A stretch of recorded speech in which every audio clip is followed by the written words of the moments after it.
Hello दोस्तों, आप सभी का स्वागत है अपने YouTube चैनल एनी नॉलेज 100 पे। आज आप सभी देख रहे होंगे कि चंद्र ग्रहण आपका कैसे लगता है। जो आपकी ब्रेकिंग न्यूज में आया है कि 3 मार्च के दिन, होली के दिन आपका क्या होगा, यहाँ पे चंद्र ग्रहण लगेगा। चंद्र ग्रहण में, होलिका दहन पे यहाँ पे क्या सारी बातें होंगी, इन बातों को हम जानेंगे। पूर्ण ग्रहण आपका कब लगेगा और सटीक समय क्या होगा, नियम का पालन आप कैसे करेंगे, रंग खेलेंगे या नहीं खेलेंगे होली में, कैसे और कब और क्या आपके चंद्र ग्रहण में होता है, आपका चंद्र ग्रहण कैसे लगता है, क्या होता है, ये सारी जानकारी आपको मिलेगी। यहाँ पे कुछ सवाल हमारे रहेंगे, उन सवालों को आप लोग देखेंगे, उसके बाद में आपको चंद्र ग्रहण की पूरी जानकारी यहाँ पे मिलेगी। 3 मार्च के दिन क्या क्या कैसे होगा, किस समय होगा, सारी बातों पर चर्चा करते हैं। पहली बात, यहाँ पे हमारे सवाल है, तो सवालों पे आप देख लेंगे कि 2026 का पहला चंद्र ग्रहण है, इस दिन कब लगेगा। आगे आता है आचार्य के द्वारा बताएंगे सटीक टाइमिंग क्या होगी, यहाँ पे चंद्र ग्रहण में क्या करें और क्या ना करें। ये भी आपके लिए बड़ा सवाल रहता है, जो गर्भवती महिलाएं रहती हैं उनके लिए भी बड़ा सवाल रहता है, आपको खाना खाना है या नहीं खाना, ये सारे सवाल रहते हैं। यहाँ पे चंद्र ग्रहण कैसे लगता है, ग्रहण के समय नियमों का पालन कैसे करें, चंद्र ग्रहण क्या होता है। तो सभी दोस्त यहाँ पे 5 मिनट तक पूरा वीडियो देखेंगे, 5 मिनट में सारी जानकारी आपको प्राप्त हो जाएगी यहाँ पे। तो सभी दोस्त पहले सवाल पे हम चलते हैं कि 2026 का पहला सूर्य ग्रहण किस दिन लगेगा। तो याद रखेंगे ये 3 मार्च के दिन लगने वाला है, फाल्गुन पूर्णिमा पर खंडग्रास चंद्र ग्रहण लगता है।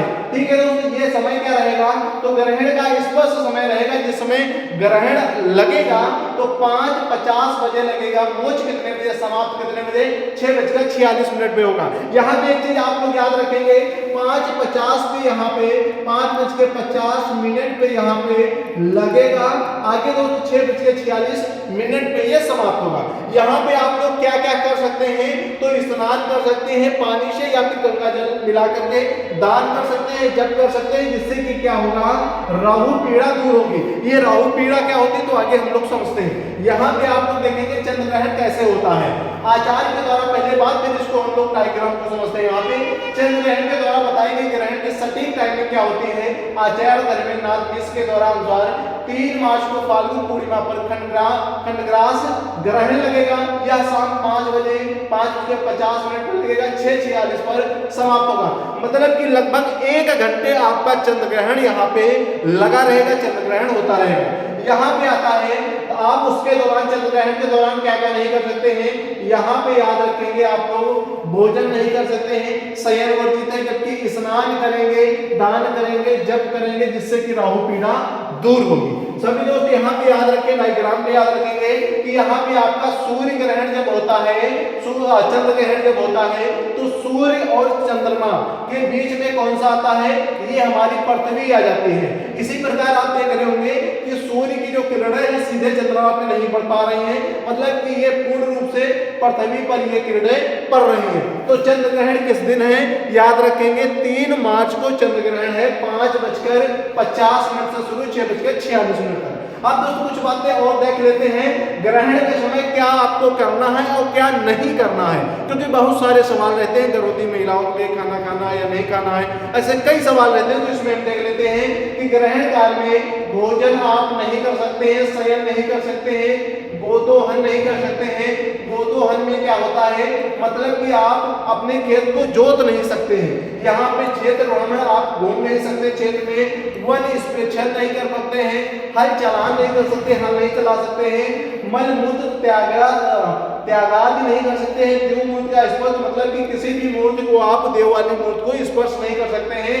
निषिद्ध यानी वर्जित है, ये सारे काम आप नहीं कर सकते हैं। यहाँ पे साथ ही आप क्या क्या काम कर सकते हैं, आप ये कर सकते हैं, याद रखेंगे सभी साथी दोस्त, ये आप कर सकते हैं, ये नहीं कर सकते हैं। ठीक है दोस्त, नहीं करेंगे। ओके दोस्त, यहाँ तक आपको समझ में आ रहा होगा। साधन जैसे आप गंगा स्नान कर सकते हैं, सामान्य जल में भी स्नान कर सकते हैं, दान कर सकते हैं, जप कर सकते हैं, होम तथा पितरों की आप प्रसन्नता के लिए क्या कर सकते हैं, श्रद्धा कर्म करने से क्या होता है, अनंतानंत फलों की प्राप्त होती है। ठीक है दोस्त, आगे देखते हैं। यहाँ पे चंद्र ग्रहण इस प्रकार होता है, कुछ आप देख लेंगे चंद्र ग्रहण कैसे लगता है। तो याद रखेंगे, हमने आपको क्या बताया, यहाँ पे चंद्र ग्रहण पूर्णिमा के दिन लगता है, अमावस्या के दिन सूर्य ग्रहण लगता है और पूर्णिमा के दिन चंद्र ग्रहण लगता है। ठीक है, पृथ्वी जब सूर्य और चंद्रमा के बीच में आ जाती है, मतलब कि पृथ्वी जब सूर्य और चंद्रमा के बीच में आ जाती है, ये आपका चंद्रमा है, ये आपका सूर्य है, ये चंद्रमा है, इसके बीच में जब पृथ्वी आ जाती है तब आपका क्या होता है, यहाँ पे चंद्र ग्रहण होता है।